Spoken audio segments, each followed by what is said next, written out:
Good morning. Glad you could join us on a Sunday morning. Okay, so if you remember, if you were here yesterday in my first talk where I was talking about individualism and collectivism, I had sketched, you can think of these two sets of ideas, two sets of opposing ideas. I had sketched four levels in which you can think about it. At the political level, it's capitalism versus various forms of statism, communism, fascism, socialism as forms of statism. At a moral, ethical level, it's the conflict and contrast between egoism and altruism. And yesterday we talked a lot about both those sets of ideas, of capitalism versus statism, egoism versus altruism. The other two were reason versus authoritarianism, and free will versus determinism. And that's what we'll be talking about this morning. And I'm going to be talking about this issue of free will. And Ayn Rand has a very interesting and I think very innovative perspective on the issue of free will. And let me tie it into some of what came up. I mean, a fair bit of this came up yesterday. So first a quote from Atlas. Okay, it's in Portuguese, so I need to. The noblest act you have ever performed is the act of your mind in the process of grasping that 2 and 2 make 4. This is from Atlas Shrugged. And she really means this, that the noblest act you have ever performed is an act of grasping a truth. And this is a radically different view of morality. So noblest is a moral term. To say that something is noble, to say it's the height of being good. So yesterday, I think both in Ben's talk and in Yaron Brooks' talk, Mother Teresa came up. I put up Mother Teresa and Isaac Newton. We talked yesterday that Mother Teresa is viewed as, and is universally viewed as an exemplar, the example of being a moral person. And she's viewed like that because she engaged in sacrifice. She lived a life where she gave up her values, happiness, and devoted herself to others. Isaac Newton is not that. He's a very different kind of figure. And there had been a culture in which he was looked up as a hero. I mentioned last time that when you think of individualism versus collectivism and these sets of ideas, the individualist perspective gains ascendancy in the Enlightenment period. And Isaac Newton was regarded as a hero. I think it's right to call him, he's the hero of the Enlightenment. He's universally admired. And it's, though they can't fully express it, it's a moral admiration that there's something really, really good about Isaac Newton. And it's hard in today's age to think of a culture where it's not Mother Teresa that everybody says, give me an example of a moral person, give me an example of a hero. It's Mother Teresa, Albert Schweitzer, someone, Bill Gates when he gives away all his money. We talked about that last time. It's always about sacrifice. There is such a thing as different views of right and wrong, good and evil, and radically different views. And if you read thinkers in the Enlightenment, they have a very, very different view of morality. So this kind of question that we always get, and at the Ayn Rand Institute, we give a lot of talks and so on. We always get the question, and it's often the first question, what about the poor? That's not a question you would get in the Enlightenment. The first question about good and evil wouldn't be, well, what about the poor? That's because the whole issue of sacrifice has been inculcated into everybody's mind. So the first question is always, well, what about these other people who you're supposed to be serving? You wouldn't get this question in ancient Greece. And there's real disagreements about what's right and wrong in ancient Greece. But Plato and Aristotle, if they're debating and so on, the first questions wouldn't be, yeah, but you guys haven't said anything about the poor. So there's such a thing as very different views about good and evil. And Ayn Rand has a very different view of good and evil. And her heroes resemble Isaac Newton, not Mother Teresa. And in terms of the Enlightenment, this is the scientist who was universally regarded as, and I think rightly, as expanding human knowledge in a way that had never been done before. And it's really the birth of the modern period when you get Isaac Newton, because they view it rightly as we've surpassed what the ancient world has done. And if you read Atlas Shrugged, the heroes of the novel are people like Isaac Newton, real thinkers, creators, producers. And it's viewed as this is what it means to live a moral life. And it's the essence of the choice that you have between what is good and what is evil. Ayn Rand's view of free will, of the basic choice that you have, is tied to this issue. And which is why I'm bringing it up. If we're talking about good and evil, it's supposed to be an issue between which you can choose, which you can select. You determine, are you going to take the right road or the wrong road, the good road or the evil road? And she thinks you have the capacity, and what you should do is emulate Isaac Newton and similar kinds of people, the real thinkers, creators, producers. You should emulate them, and you have the capacity to emulate them. So, and this is what I want to talk about. I want to look at her view of free will from this aspect. So she takes both the issue of choice seriously, that you have basic choices in life, and that they shape who you are. They shape the person you're going to become, and they shape the life that you're going to lead. You have that kind of control over your life. And you have this kind of control over your life because of the basic choice that one has in life. So when people think about free will, they typically think about mundane, routine, inconsequential choices. I'm at a restaurant and am I going to order the chocolate cake or the vanilla cake? And that's what I have a choice over, and I've got to choose. Now, I think it's true that that is a choice. You have a genuine alternative there. You could order the chocolate cake, you could order the vanilla cake. But if that's the only kind of choice you have in life, about you're at a restaurant, what am I going to order? It doesn't look like you have real power or real control over your life.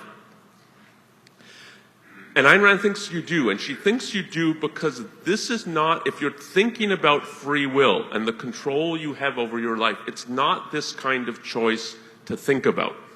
It's not this kind of choice. One way that I put it up here is a choice between particular items of content, chocolate or vanilla. You have much more fundamental control over your mind because you have control not just about its content, but primarily about its activity or its processing. So you have control about how you use your mind, not just between what you're going to select, two things in the world. Am I going to walk to work or take my bike to work? Am I going to wear my blue pants or my gray pants today? You have those kinds of choices, but those are derivative choices. The real basic choice you have is the kind of control you're going to exert over your mind. This is how she thinks about the issue of free will. It's about an issue of taking control of your mind, of its activity, of its process, of its processing, or she'll often put it, of its thinking, of the thinking process. So she thinks your mind is, if you're awake, there's stuff going on in your mind, but you have a basic choice about if you're going to seize control. One metaphor you can use is like a horse. It's walking or galloping. You can seize control and take charge of it, or you cannot do that.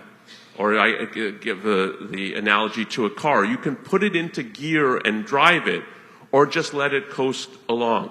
And this is, she thinks you have this kind of control over your own mind, over its functioning. So she'll often put it that your basic choice in life is not, a choice between vanilla or chocolate, walking to work or taking the bike to work. The choice is to think or not to think, to exert that kind of control, that kind of effort. Another way she'll put this issue of control, the control you can exert, you can bring your mind into focus so that you're working to understand, working to deal with the world, working to know.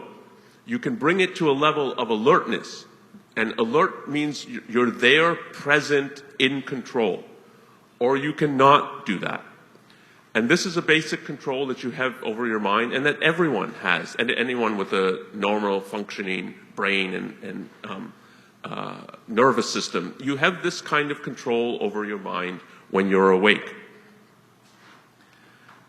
I put up here 2 images to suggest that for any conscious thing, so here's 2 dogs, you can think of it, one is alert and one isn't. And it's pretty obvious, I think, which one is alert and which one isn't.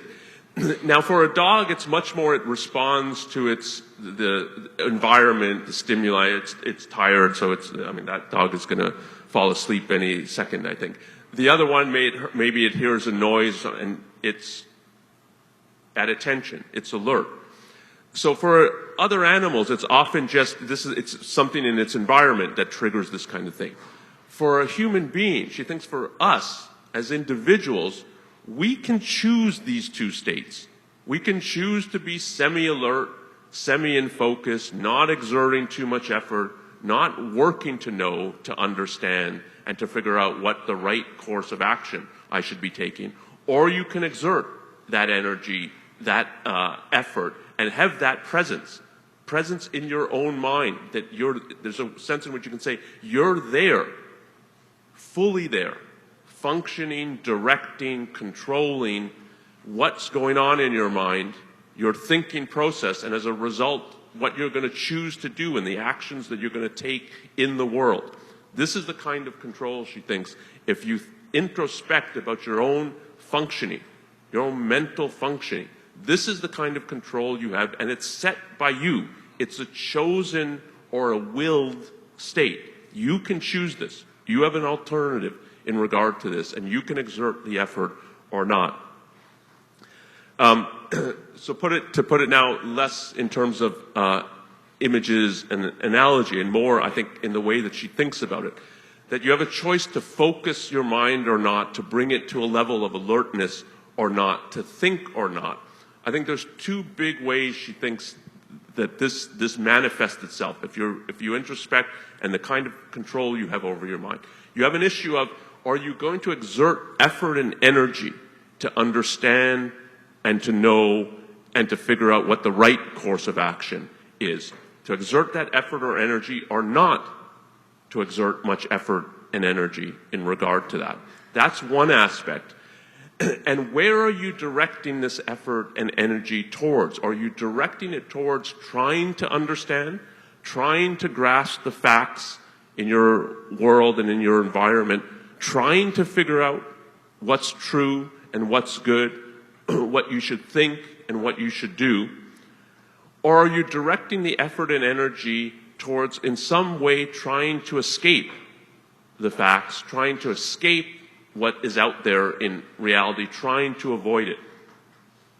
And now again, bringing in some images and analogies. So one way you can think, and one way she'll often talk about it, is so part of the control you have is you can be in a state of focus, alertness, exerting the energy or not, or drifting. So I put up an image of a speedboat where someone's at the helm in control, a lot of energy is being exerted there. Or a boat that's just drifting in the current, drifting in the ocean or drifting along a river. It's moving, but no one's directing it. No one's at the helm. It's just being buffeted to and fro by forces external to it. And she thinks this is a basic option that you have in life, and this is some of what you see in regard to people. There's people who exert this kind of effort to be in control, and there's people who don't. And they look like they're much more products of their environment. They think what they think because this is what their parents thought, or this is what is acceptable in their social circle. And part of what is going on there, she thinks, is the person exerting the effort to understand or not? And if you're not exerting that effort, you're still functioning in a certain way, but it's much more, it's the external forces and stimuli that are determining your both your content of your mind and the actions that you take. So this is one way that you can think of, and she thinks of it. There's an issue of focus versus drift in the fundamental control you have over your mind. And the other way she puts it is that you have an issue of, so this is on the other axis. So one is exerting effort, energy versus not. And where are you directing this effort, energy towards? And this is the issue, she puts it as focus versus evasion, or thinking versus evasion. And I put up for evasion someone who's willfully blind, who does not want to see, and who is working not to see. So you can exert energy and you can exert effort not to know, not to understand, and therefore to be able to take actions that you wouldn't be able to take if you really made the effort to understand what was going on. So Ben gave, I think in his presentation yesterday, he gave the example of you have a relative, a cousin, this was the guy who had his pockets empty, he's coming to his whatever, his brother or his father or his parents, asking for money for the 10th or 12th time. And he's not responsible with the money. You know you're going to give it to him. And I mean, if you give it to him, he's just going to spend it irresponsibly. He's going to lose it again.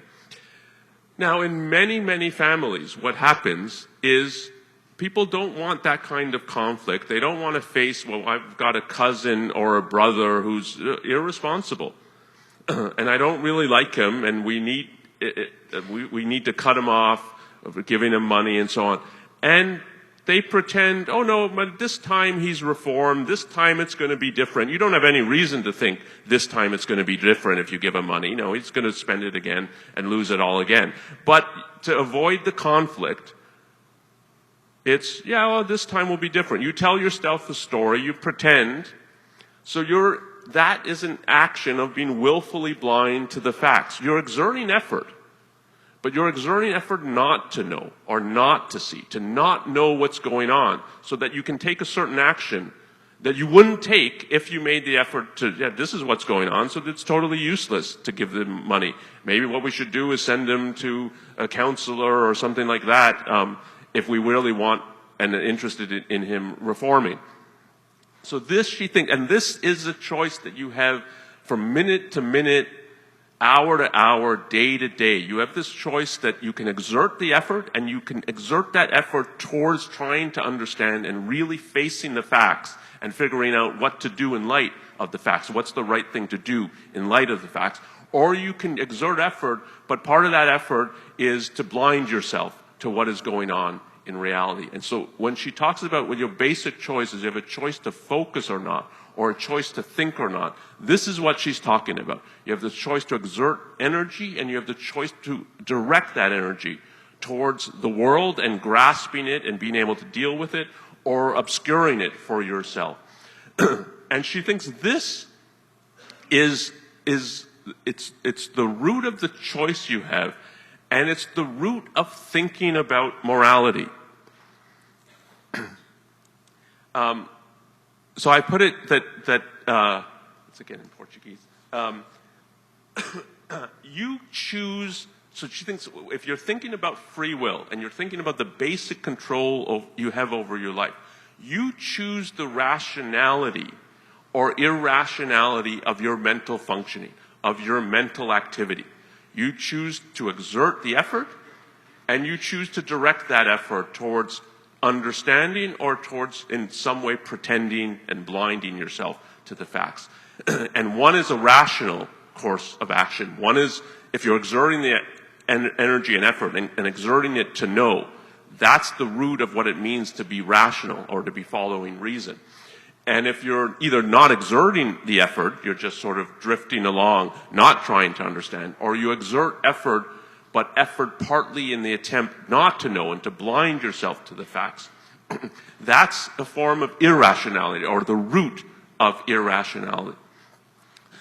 So it's a basic control you have over your mind, and this is part of what it means to say the control is not about an issue of content, vanilla versus chocolate. It's about the rationality or irrationality of your mental functioning. This is what you have control over, and you can choose to be rational.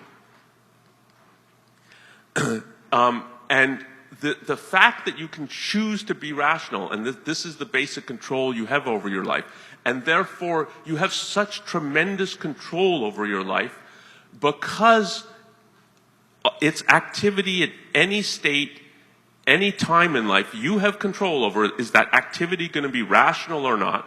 And so are the ideas you're going to be reaching, or they're going to be ideas that you have reason to think are true, and the decisions you're making for how to act, reasons to think they're the right decisions, that you have this control in your life all the time.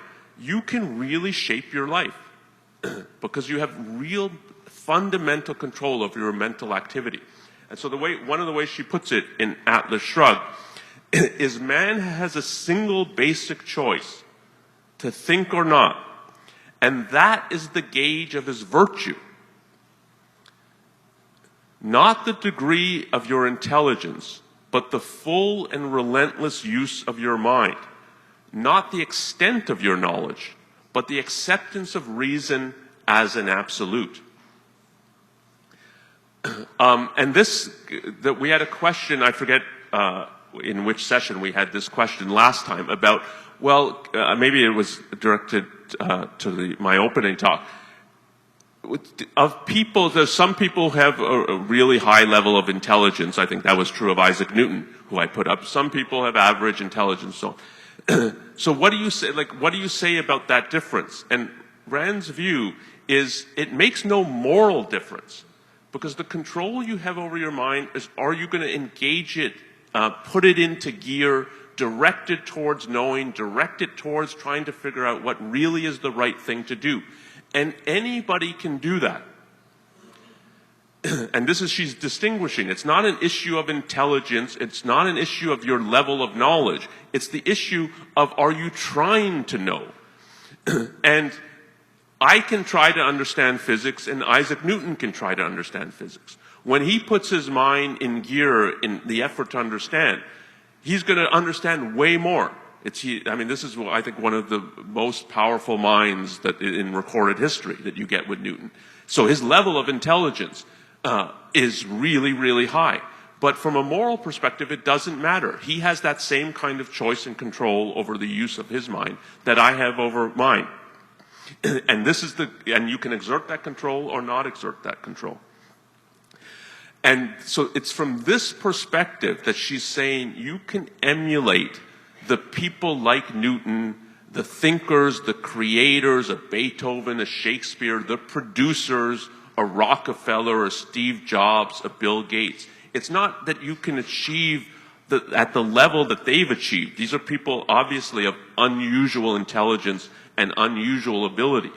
But you can emulate them when they're at their best, which is when they're working to understand, to know, to produce, to create, that's the best within them. And you can emulate that. That can be the best within you. And the free will gives you the power to do this. The control you have over your mind gives you the power to emulate them in that way. And this is the sense in which she thinks of them as moral heroes. It's not, to emphasize the moral, it's not that they achieved so much, though that's relevant, thinking of them as heroes. But as moral heroes, what's relevant is that they've put their mind into gear, functioning and directed towards the right kind of thing, to understand, to create values, to produce. So that's, in a nutshell, the way that she thinks about free will and the fundamental control that you have over your mind. Now, I just want to say, as a one word about the way that she thinks about determinism, and from one perspective why she thinks determinism is wrong. And it's from this perspective of the kind of control you have over your mind. That what a determinist says, if they're really understanding and accepting the position and are honest about the position, is you don't have control over your mind. A determinist says that you're determined by antecedent factors, by things that came before. And ultimately that means things external to you. Your course in life is set before you were born. And they think of it just like if you think of the motion of the planets. You can say in 2 years where Saturn's going to be or where Mars is going to be. So they think the same for a person. You can say well in advance, if you had all the data and so on, that, oh, in 2 years from now, I'm going to be up on stage standing on one foot doing this. That would be completely predictable. So you don't have control because everything's already determined for you. And the determinist position, they can't predict anything about human behavior. They can't predict what a person's going to be doing a month from now or 2 months from now or a year from now in the way that they can predict the motions of the planets. So what they have to say is, yeah, you were determined, but I don't know what the factors are that determined you towards this. Something determined you, but I don't know. And so this is Sam Harris, who has a book on free will, who's a determinist. You probably know, if you know Sam Harris, you probably know him from his podcast, from his, I mean, he became famous for his writings on writings and conversation on Islam. But he's written a little booklet on free will, and I think it's a forthright book about this is what determinism amounts to. So here's a quote from the book of how he views himself. You are struggling to save money, but you are also tempted to buy a new computer. Where is the freedom when one of these opposing desires inexplicably triumphs over its rivals? So you want to save some money, maybe you're saving for college, saving to buy a house, saving to buy a car, but you're also tempted by this new computer. And maybe it's a new Mac that's come out, maybe your computer is starting, you're wondering if the hard drive's failing, so maybe I need to buy a new computer. So you've got these two things, and lo and behold, you find yourself buying the computer. Or lo and behold, you find yourself depositing your paycheck at the bank. Who knows why you did one or the other? You're determined, but you don't know what determines you. So, and that's the inexplicable. I've emphasized the inexplicable, and it is inexplicable on the determinist view. They can't explain that this is the factors that determined you. It's because you were breastfed when you were 1. That's why you're buying a new computer now. They don't know. But what they say is, well, but something determines you.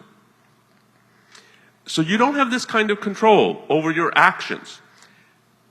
If you really take this view seriously, it means you also don't have control not just over your actions, but over your thinking. So why does Harris think that he knows determinism is true? This is the parallel that what you would say. You're struggling to figure out if the idea of determinism is true, but you're also tempted by the idea of free will. Where is the freedom when one of these opposing ideas inexplicably triumphs over the other?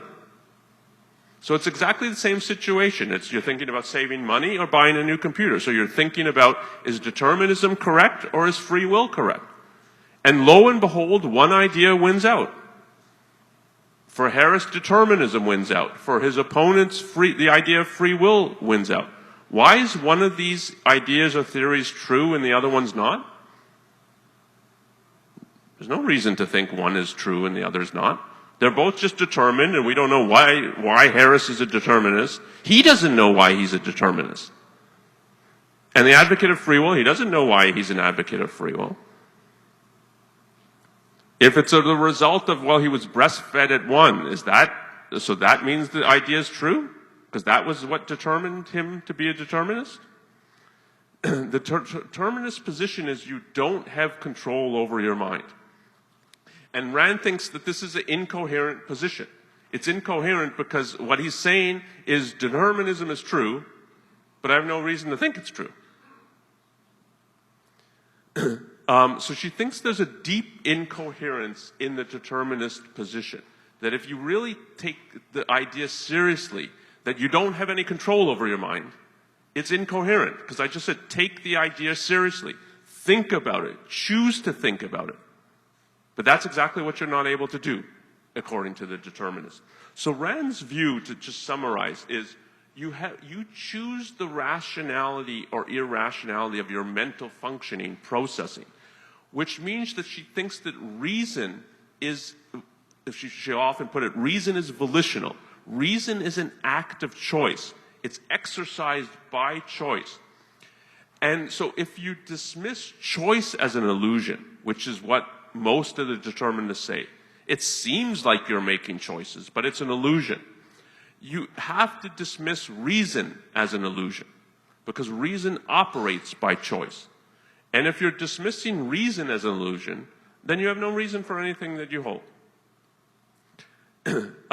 So she thinks when you introspect, the fact is clear that you have this kind of power over your own mind. You direct its processing, its activity, and whether that activity will be rational or not. And the alternative position, that you and other people don't have this kind of control, is incoherent. It doesn't make sense in the end. And that, in a nutshell, is, I think, the way that Ayn Rand thinks about free will, and why she thinks we have free will, and that the determinist viewpoint, that is an aspect of the collectivist mindset, is incoherent. Okay, so let me stop there and open it up for questions. Thank you.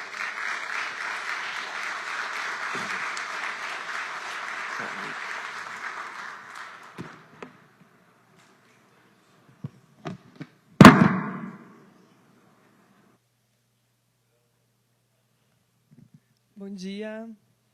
Ontem o Roberto me permitiu levar o microfone para casa e eu fiquei treinando em casa algumas perguntas para hoje.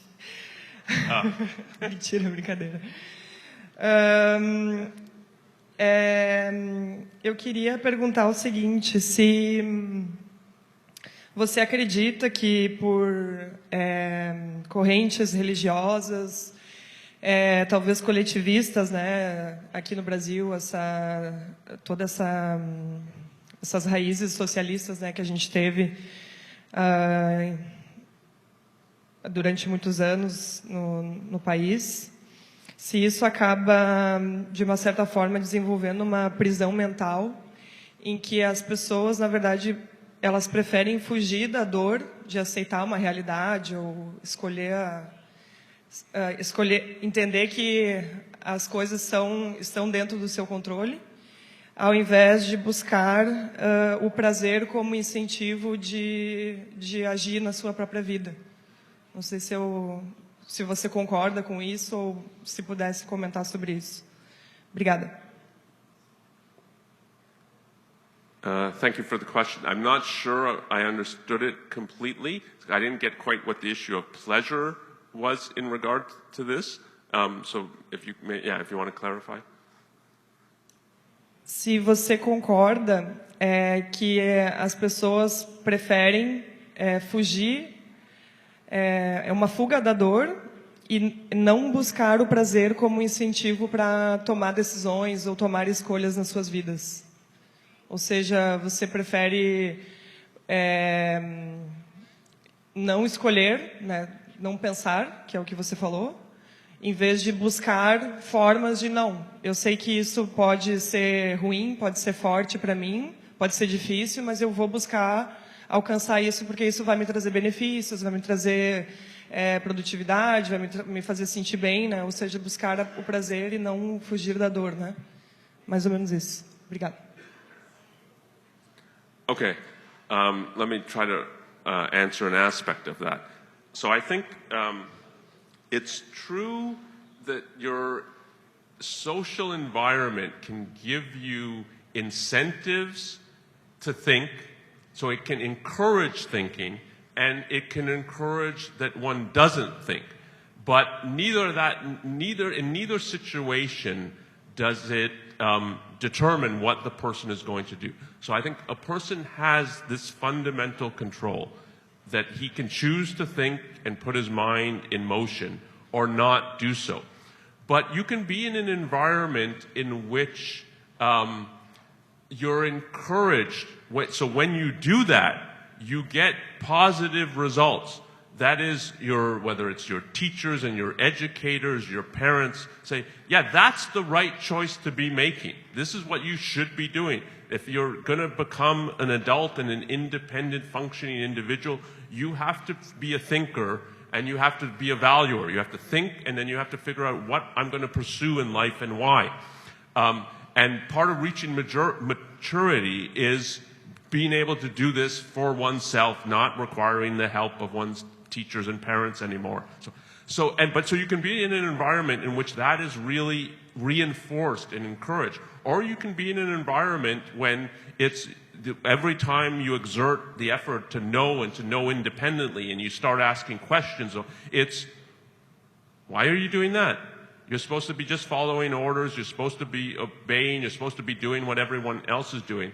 And I bet many people here in their educational environment, whether it's at home with parents or in schools, you were in situations where you were discouraged to think, that you were being penalized because you were actively trying to figure things out, and you wouldn't just swallow what was being said, and you wanted to ask questions, and you wanted some more evidence, and you wanted to counter-argue, and what would you say about... And that's discouraged. And I think part of what you were bringing up is in the political realm. So for sure, in collectivist systems, and systems when the state gains power and has taken control, people are scared to think. They have incentives now that it's dangerous to be a thinker. It's dangerous just not to follow along, to obey the authorities. And there are real penalties both psychological, that a lot of psychological pressure is put on you for standing out. I think in many religious environments, for instance, it's much more psychological, that it's who are you to ask questions? Who are you to think differently? Who are you to be a dissenter? You're a heretic. This is really bad, and so on. And so even if you're not under threat, you're going to be beaten up or something. There's a lot of psychological pressure put on. But then you can certainly be in environments where there's physical threats. If you're in a communist dictatorship and so on, and you're in the underground or dissenter, you're literally fearing for your life. If you're in Venezuela and trying to oppose the regime, you're in physical danger. And so it's true that you can have say that you can put positive or negative incentives on the issue of thinking. You can think of that in terms of pleasure, pain, but I think it's wider than that in terms of thinking of the positive and negative incentives. But those are real and have real ramifications. They don't take away a person's ability to choose, but what they do is they reverse the relationship between, in a normal environment, and it's part of the reason one should want to live in a free country. In a normal environment, and when you're free, you have every incentive to think, to face the world, to try to understand it, and then to figure out what to do, and that I'm going to be able to do what my judgment says is the best thing to do. That's part of why you want to live under freedom. And indeed, it's the essence of why a person would want to live under freedom. And you retain that control in a dictatorship, but it reverses the relationship. Now it's a threat to think. And that's part of what is so destructive about those regimes and statism. Yeah. So what is your view on willpower, and what is the connection between free will and willpower? Willpower is, I think it's a derivative phenomenon. So it's not an issue of basic choice. You can think of it similar to issues of trying to concentrate on one thing. So when we're talking about the choice to think or focus on that, we're talking about exerting the basic energy and effort to be in control. But then there's all kinds of decisions and further choices that you have when you're exerting this control. And one of them can be, okay, I'm working on a problem, I really need to concentrate on this, try to eliminate distractions and so on. there's no guarantee you're going to be able to do that. And if you've got you're at work, but you've got some nagging problem at home and so on, it often intrudes in when you're trying to work and you're trying to concentrate and so on, and it keeps coming back. I don't think that's an issue of a direct act of will.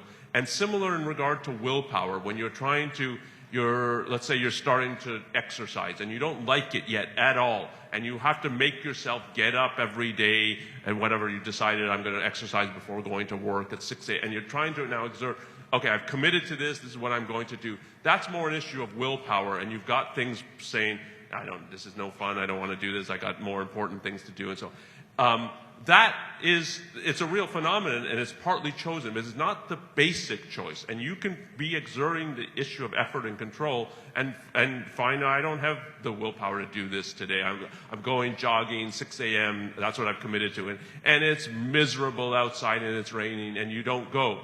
That's an issue, that's a much more derivative issue, I think, than what she's saying. But in a sense, what is the role of the environment I'm in and the choices I'm choosing to make?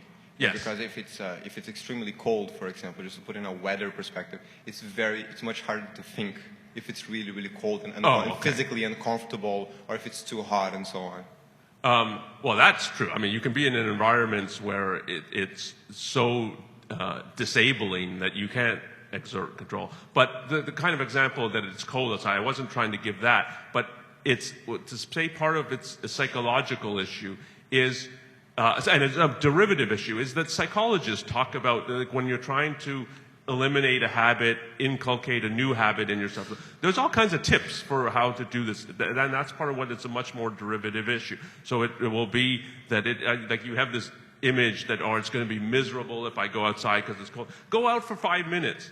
Try that, and if you're still miserable, come back in. And that's and often what happens is, after 5 minutes you warm up and so on, okay, this isn't so bad, I'm going for my run. And there's all kinds of things like that in regard to exercising willpower and tips about that. Good morning. I have one question that rises from the story of the cousin or the brother that asked you for money.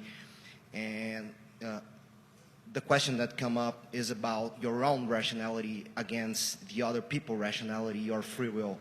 Let's say, for instance, a guy comes at my table, I'm outside restaurant, and he asks me for money to buy food. So me, out of charity, not altruism, I decide I want to give him food because otherwise he can take the money and buy drugs, for instance. So I'm taking, on the one hand, my rationality seriously. I'm not supporting his addiction. But on the other hand, if I give him the money, am I not taking his own rationality seriously, that he's going to make rational questions? So I have like a conflict of rationalities, of free will. How can I solve this question? Thank you. So it depends on what the full situation is and what the full context is. So many of these people, at least I think in North America, people on the street begging and so, are mentally ill. So that's, when you're mentally ill, you have diminished capacities. So I don't think you're necessarily treating the person as he's irrational, so I'm going to give him food because if I gave him money, he's going to make an irrational decision. But if it's in a normal, you're not thinking of him as mentally ill, and so, yes, I think you are treating him as though you're not going to make the right decision, and you're not going to think about, so I'm going to give you food, not money. And in that situation, it would be, why are you giving him either? And again, it's not that there's never any reason to give to charity, but I very rarely, which means really never, give in those kinds of situations. I give in situations where I think, the person really is taking some responsibility for the life and they're trying to get better. And now, you're giving them money, and in the context where you're counting on them to use it wisely and to use it rationally and so on. And if they stop doing that, I would stop giving money to it. So now to link this to altruism. In the 19th century, when they talked about charity, they used to talk about the deserving poor and the undeserving poor. And it's worth helping the former, not worth helping the latter. And deserving meant, I don't think it's the greatest term, but what they're trying to get at is this person's poor maybe through accidental reasons. It's a family and the breadwinners died and so on, and now they're destitute. Through other kinds of accident, health issues and so on. But they want to get better, and they're trying to, yeah, well, I need some help now, but I want to get back standing on my 2 feet and so on. I'm trying to do what's right. And to give to that versus to give to the example of like the brother who's not trying at all and not doing anything. He doesn't deserve the help. And that isn't a really important issue. So so you should not, in normal, leave aside mental illness and things like that, should not treat someone who's poor, destitute, in need as though he's incapable of thinking.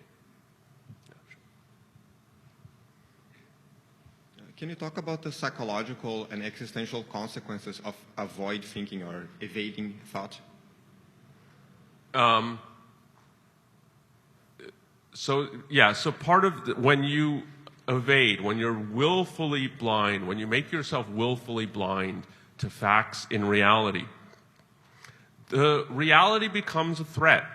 So but the typical way you do it is you rationalize, you have a pretense. So the giving to a cousin or a brother who's undeserving of the help, it's, oh no, he's changed, he's reformed, this time he's different. To maintain that pretense, then it's, well, okay, but it seems like he's taken a trip to the Bahamas, not trying to get work, like he said. Oh, well, he was really burnt out, and so you have to keep expanding. Okay, now I have to pretend about this, now I have to pretend about that. That's part of the cycle. That once you make reality your enemy, that it's, I don't want to face this, well, the facts are there, and they're going to keep coming up. So you have to keep trying to block them out, and you have to block more and more facts out. And I actually think, not always, but often in regard to evasion, the issue is, and it becomes the full conscious and moral issue, is, are you going to double down or not? So it's your brother or cousin, you're pretending, oh yeah, this time it's different. And when you get the first piece of evidence that it's clearly not different, it's the same thing as what's happened, do you say, yeah, okay, I was pretending and I was evading that this time it's different? Or do you double down and say, oh no, he was really burnt out, so he's taking a vacation, he's not looking for a job, and so on. And if you do that, then you've made the facts and reality your enemy. And that is, of psychological and existential consequences to make the facts your enemy that you're trying to escape is a complete disaster. Can I keep going? I don't know. What time is it? How much? Yeah, am I over? Okay, one more question. It's a common thing among scientists and popular figures, the person who wrote Homo Deus, for example. People think that to increase our intelligence is the key. And so there is this idea that if we give people or kids medication like Ritalin and so on, this will increase their alertness, their focus, maybe their IQ in the narrative. What are your thoughts on this? I haven't looked at these kinds of drugs much. I don't think on the issue of the kind of basic choice you have, I don't think there's an effect in regard to that.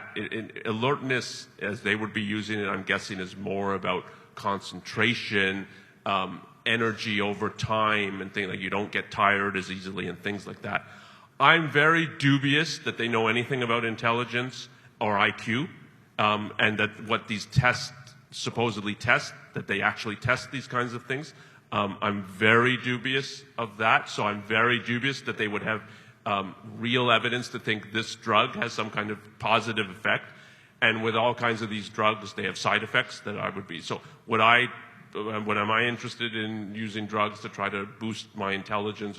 Not before there was real evidence that this could work. And it's not, it's the idea of thinking that how can we increase intelligence is an interesting thing. And I think, I mean, if you're thinking 100, 200 years down the road, there will likely be interfaces between brain and computers and things like that that will be, I mean, I don't know what they'll be exactly, but they'll be pretty interesting, I think.